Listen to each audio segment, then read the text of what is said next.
Hello વિદ્યાર્થી મિત્રો, આપણે રોજિંદા જીવનમાં રસાયણ વિજ્ઞાનના ડિસ્કશન જે કરીએ છીએ એમાં લાસ્ટ લેક્ચરની અંદર આપણે થિયરીનો અભ્યાસ જે છે એ પૂરો કર્યો. આ લેક્ચરની અંદર આપણે એમસીક્યુ ની ડિસ્કશન કરવાની છે. નીટ અને જેડબલ્યુ ઉસેટ ને લગતા એમસીક્યુ કે જે જૂની એક્ઝામ ની અંદર આવી ગયેલા છે, પ્રીવિયસ એક્ઝામ ની અંદર આવી ગયેલા છે એવા ક્વેશ્ચનની જે છે આપણે વાત કરવાની છે કે જેના કારણે તમને ખબર પડે કે આ ચેપ્ટરમાંથી જેડબલ્યુ માં કે નીટ ની અંદર કેવો ક્વેશ્ચન આવી શકે. ઓકે, તો મિત્રો આ લેક્ચરમાં આપણે એમસીક્યુ ક્લિયર કરીને આપણે આપણું ચેપ્ટર જે છે એ પૂરું જાહેર કરશું. તમે લાસ્ટ લેક્ચરની અંદર થિયરી જે છે એ બધી ક્લિયર કરી, સામાન્યીકરણની પ્રોસેસ, પછી સંશ્લેષણ પ્રક્ષાલકો, ધન આયનીય, ઋણ આયનીય, બિન આયનીય એ બધી ડિસ્કશન જે છે આપણે લાસ્ટ લેક્ચરમાં પૂરી કરી. ઓકે, તો આપણે એક પછી એક એમસીક્યુ ડિસ્કશન કરતા જઈએ અને આપણે આખા ચેપ્ટરનું નોલેજ જે છે એ ક્લિયર કરતા જઈએ. મિત્રો આ લેક્ચર જોતા પહેલા બને તો આખું ચેપ્ટર જે છે એ રીડ કરીને બેસું કે જેના કારણે આખું થિયોરિટિકલ છે એટલે હું તમને ડાયરેક્ટ આન્સર કહેતો જતો હોઉં તો તમને તમારા માઇન્ડની અંદર ડાયરેક્ટ ક્વેશ્ચન જે છે શેર થતો જાય. તો જુઓ તો ભાઈ પહેલો ક્વેશ્ચન છે કે ઔષધો ઉત્સેચકના સક્રિય સ્થાને બદલે અન્ય જે સ્થાને જોડાય તેને શું કહેવાય?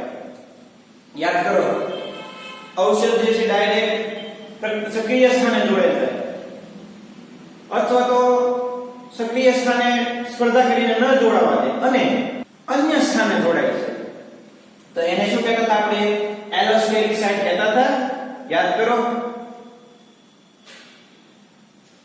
ઔષધો જ્યારે ઉત્સેચકના સક્રિય સ્થાને બદલે અન્ય સ્થાને જોડાય તો એ સ્થાનને કહેવાય એલોસ્ટેરિક સાઇટ.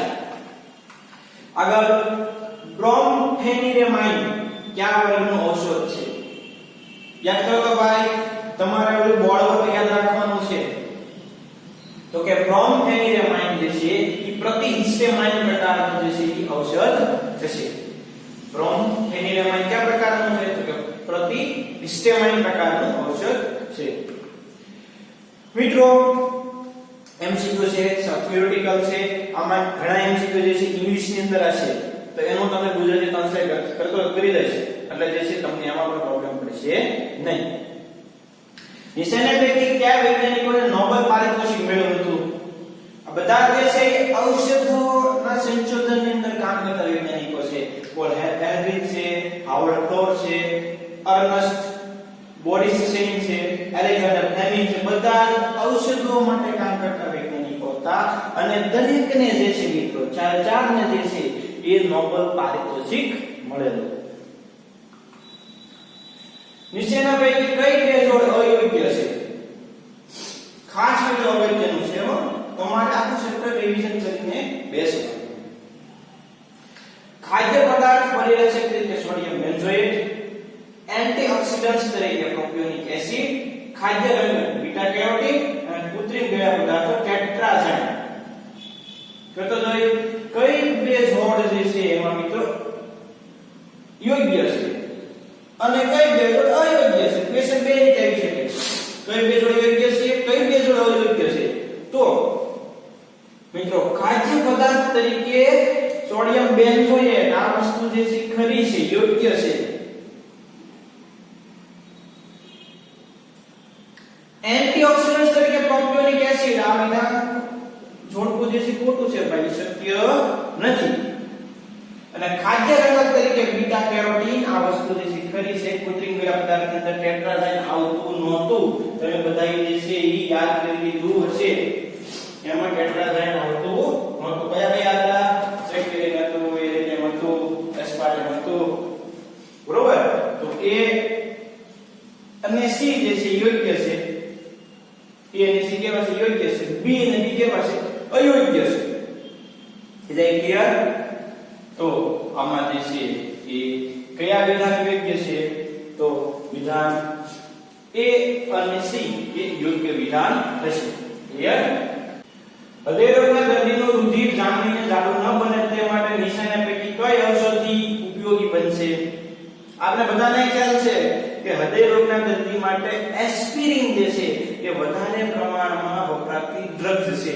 કઈ ડ્રગ્સ છે જે વધારે પ્રમાણમાં વપરાય? તો કે એસ્પિરિન. ક્લિયર? એલએએસ કયા પ્રકારનો પ્રક્ષાલક છે ભાઈ? બાયો હાર્ડ, બાયો સોફ્ટ, પછી બિન આયનિક કે કેટાયનિક? તો મિત્રો આપણે ખબર છે કે લોરીલ આલ્કાઇલ સલ્ફેટ એટલે કે સલ્ફોનેટ, લોરીલ આલ્કાઇલ સલ્ફોનેટ LAS એ બાયો સોફ્ટ પ્રકારનો પ્રક્ષાલક છે. કયા પ્રકારનો પ્રક્ષાલક છે? Bio soft. બરોબર? તો તમને બધાને જે છે MCQ ક્લિયર થતા હશે. આગળ નિશાન પૈકી કયા વિધાનો જે છે ખરા છે? ખરા વિધાનો જે છે પસંદ કરવાના છે. તો પહેલું, ફેટી એસિડના સોડિયમ કે પોટેશિયમ ક્ષારને સાબુ કહેવાય. યસ.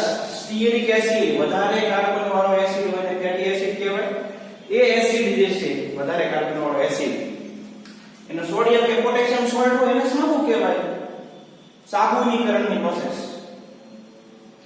કાર્બનિક સલ્ફોનિક એસિડના સોડિયમ ક્ષારને સાંશ્લેષિત પ્રક્ષાલક કહેવાય. યસ. આ વિધાન પણ જે શીખવું છે. કાર્બનિક સલ્ફોનિક એસિડ ના સોડિયમ ક્ષારને સાંશ્લેષિત પ્રક્ષાલક કહેવાય. ABS. સાબુની બનાવટ દરમિયાન ઉપનિપજ તરીકે ગ્લિસરોલ મળે છે. આ વિધાન પણ ખરું છે ભાઈ. ગ્લિસરોલ મળતો તો યાદ કરો, CH2OH, CSOH, CH2OS એટલે ગ્લિસરોલ મળે એટલે C વિધાન પણ ખરું બનશે. એસિડિક માધ્યમમાં સાબુ મુક્ત ફેટી એસિડમાં કહેવાય છે. યસ. આ વિધાન પણ ખરું છે. એસિડિક માધ્યમની અંદર સાબુ જે છે મુક્ત ફેટી એસિડમાં ફેરવાય છે. આ વિધાન પણ જે છે ખરું બનશે. તો મિત્રો આપેલા બધા જ વિધાનો જે છે કેવા છે? ખરા છે. એટલે એક પણ વિધાન અયોગ્ય નથી. બધા વિધાનો જે છે કેવા છે? યોગ્ય વિધાનો છે. બધા વિધાન જે છે ખરા વિધાન છે. ક્લિયર? તો A B C અને D દરેક વિધાન જે છે ખરા વિધાન છે. ત્યાર પછી આગળ કયો વિકલ્પ યોગ્ય નથી? કયો વિકલ્પ યોગ્ય નથી એટલે કે અયોગ્ય વિકલ્પ જે છે તમારે પસંદ કરવાનો છે. અયોગ્ય વિકલ્પ તમારે પસંદ કરવાનો છે. તો મિત્રો ABS બાયો હાર્ડ પ્રકારનો પ્રક્ષાલક છે એ યોગ્ય છે. સોર્બિક એસિડના ક્ષાર પરિરક્ષકો છે એ વિધાન યોગ્ય છે. સાઇટ્રિક એસિડ એન્ટીબાયોટિક્સ છે એ વિધાન ખોટું છે. એસ્પાર્ટેમ કૃત્રિમ વેળા પદાર્થ છે, વિધાન જે ખરું છે. તો સાઇટ્રિક એસિડ એન્ટીબાયોટિક્સ નથી. એન્ટીઓક્સિડન્ટ્સ તરીકે મોસ્ટલીનો જે છે ઉપયોગ થાય. તો સી વિધાન જે છે એ યોગ્ય નથી, મીન્સ કે અયોગ્ય છે. A B અને D બધા કેવા છે? A B અને D યોગ્ય છે. C જે છે એ અયોગ્ય નથી. સાબુ પાવડર અથવા ઘસીને સાફ કરવા માટેના સાબુમાં બિલ્ડર્સ તરીકે કયો પદાર્થ ઉમેરવામાં આવે? યાદ કરો, બિલ્ડર્સ તરીકે કોને ઉમેરતા હતા ભાઈ આપણે? તો કે બિલ્ડર્સ તરીકે સોડિયમ કાર્બોનેટ અથવા તો સોડિયમ ફોસ્ફેટ અને બેનું મિશ્રણ જે છે વપરાય. સોડિયમ કાર્બોનેટ અને સોડિયમ ફોસ્ફેટ નું જે છે તે મિશ્રણ વાપરવામાં આવશે. એટલે કે એમાં કયો આન્સર આવશે ભાઈ? એ આન્સર આવશે. ક્લિયર? એમ્સ 2017 નો ક્વેશ્ચન છે. વિધાન અને કારણ. એમાં વિધાન છે કે sulphur drugs contain sulphonamide groups. Sulphur drugs હોય ને એમાં સલ્ફોનેમાઇડ ગ્રુપ હોય. એટલે કે વિધાન એ ખરું છે. સલવારસન ઇઝ અ સલ્ફર ડ્રગ્સ. આ ડ્રગ્સ નું નામ છે સલવારસન. એ સલ્ફર ડ્રગ્સ છે. if A and R are correct, R is correct explanation of A. બે ખરા છે. R એ એનું જે સમજૂતી જે ખરી છે. A અને B are correct but R is not correct explanation of A. A અને R બે ખરા છે પણ R એ એની ખરી સમજૂતી નથી. A is correct but R is incorrect. A ખરું છે, B ખોટું, R ખોટું છે. both A are incorrect. બંને ખોટા છે. તો મિત્રો સલ્ફર ડ્રગ્સ એ સલ્ફોનેમાઇડ સલવારસન છે સલ્ફાર ડ્રગ્સ નથી એટલે કે A is correct, R is incorrect. Salvarsan એ સલ્ફાર ડ્રગ્સ નથી એટલે એ ખરું છે પણ R જે છે રીઝન જે કારણ જે છે એ કારણ આપેલું જે છે એ ખોટું છે એટલે કે સલ્ફાર ડ્રગ્સ સલવારસન એ સલ્ફાર ડ્રગ્સ નથી આ જે છે એ યાદ રાખજો. Arsenic drugs are mainly used in the treatment of sulfur drugs કઈ જગ્યાએ સોરી arsenic drugs કઈ જગ્યાએ વપરાય યાદ હોવું જોઈએ આપણને arsenic drugs. તો મિત્રો ખાસ યાદ રાખજો arsenic drugs સિફિલિસ નામના રોગની ટ્રીટમેન્ટની અંદર જે છે એ વધારે પ્રમાણમાં વપરાય. કઈ જગ્યાએ સિફિલિસ પ્રકારના રોગની સારવાર માટે આર્સેનિક ડ્રગ્સ નો જે છે ઉપયોગ થાય ખાસ જે છે ક્લિયર કરજો. ઓકે આર્સેનિક ડ્રગ સિફિલિસ માં યુઝ થશે. The correct match between items of list 1 and list 2 આપણે કરેક્ટ કોમ્બિનેશન કરવાનું છે લિસ્ટ 1 અને 2 નું. JEE મેઇન 2018 નો ક્વેશ્ચન છે ભાઈ. Phenolphthalein drugs, chloroxylenol, uracil અને ranitidine ચાર ડ્રગ્સ ના નામ છે ખાસ લખવા લખી નાખજો. phenolphthalein, chloroxylenol, uracil અને ranitidine. ranitidine, uracil, chloroxylenol અને phenolphthalein. તો કરેક્ટ કોમ્બિનેશન જે છે કઈ રીતે થશે મિત્રો? તો ફિનાલ્ઝીન જે છે એ હાઇડ્રાઝીન પ્રકારની ડ્રગ્સ ની અંદર આવશે. હાઇડ્રાઝીન. ક્લોરોક્સિનિલોલ જે છે એ આમાં NOL એટલે કે ફિનોલ પ્રકારનો જે છે એ ફંક્શનલ ગ્રુપ છે. યુરેસિલ જે છે મિત્રો એ પિરિમિડિન પ્રકારના સ્ટ્રક્ચર વાળું જે છે એ ડ્રગ હશે અને રેનિટિડિન જે છે એ ફ્યુરાન સંયોજન જે છે એ ધરાવતું સંયોજન છે. હવે તમને એમ થશે કે આ સર પિરિમિડિન ને ફ્યુરાન ને હાઇડ્રોજન છે શું? તો એ અલગ અલગ સંયોજનો છે ભાઈ કેમિસ્ટ્રી ની અંદર. પિરિમિડિન જે છે નાઇટ્રોજન સક્રિય વિષમ સક્રિય સંયોજન છે. ફિનોલ કોને છે કહેવાય તો તમને બધાને જે છે એ ખ્યાલ છે તેમાં કોઈ પ્રકારનો આપણને ટેન્શન નથી. તો ફિનાલ્ઝીન એટલે કે એ હાઇડ્રોજન વર્ગની અંદર આવશે. ક્લોરોક્સિનોલ એ ફિનોલ વર્ગની અંદર આવશે. યુરેસિલ એ પિરિમિડિન વર્ગમાં આવશે અને રેનિટિડિન એ ફ્યુરાન વર્ગની અંદર આવતું ઔષધ છે. ક્લિયર? એટલે હવે આપણને જે છે આનો આન્સર મળી જાય. આપણને જે છે કોઈ પ્રકારનો પ્રોબ્લેમ રહે નહીં. Okay clear? એ આન્સર જે છે એ આવશે. JEE ઓનલાઈન 2018 નો ક્વેશ્ચન છે. જો મિત્રો તમને ખ્યાલ પડી ગયો હશે કે ડ્રગ્સ ના નામ આવડતા હોય તો આપણને MCQ માં પ્રોબ્લેમ નહીં પડે. બને એટલા ડ્રગ્સ આધારિત ક્વેશ્ચન જે છે એ હોય છે. બરોબર? APMT 2009 નો ક્વેશ્ચન છે. Synthetic detergents are more effective in hard water than soaps because સંશ્લેષિત પ્રક્ષાલકો એ સાબુ કરતા વધારે અસરકારક છે. શા માટે? They are non-ionic, their calcium plus 2 and Mg plus 2 salts are insoluble in water, their calcium plus 2 and Mg plus salt are water soluble, they are highly soluble in water. તો મિત્રો synthetic detergents are more effective in hard water of other than the soap because their calcium plus 2 and Mg plus 2 salts are water soluble. Detergent ના calcium અને magnesium salt જે છે water soluble છે એટલા માટે. એટલે આમાં કયો આન્સર આવશે? સી આન્સર આવશે. બરોબર? તમને એમ થશે કે સાયન્ટિફિક સ્પીડ થી જે છે ભગાવે છે. મિત્રો આ એમસીક્યુ છે ખાલી તમારા માઇન્ડ ની અંદર સેટ કરવાના છે. બહુ જાજો સમય આમાં બગાડાય નહીં. બરોબર? તો synthetic detergents are more effective in hard water than soap because their calcium plus 2 and Mg plus 2 salts are water soluble. Okay, कौन सा આવશે? સી આન્સર આવશે.